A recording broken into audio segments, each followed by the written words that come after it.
Well, hello, geometry. How are you?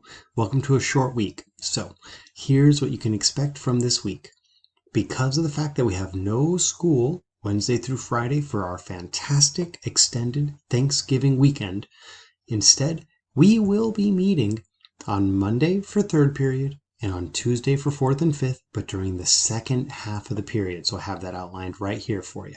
So we're going to be meeting during that second half of the period for the last 20 minutes.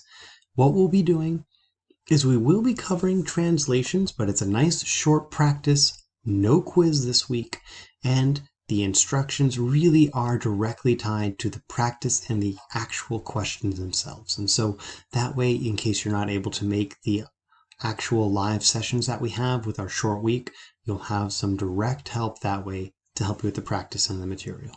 So I look forward to seeing you guys all then. Take advantage of the extra credit as much as you'd like. There's going to be no other discussions today. Pretty simple, pretty easy week.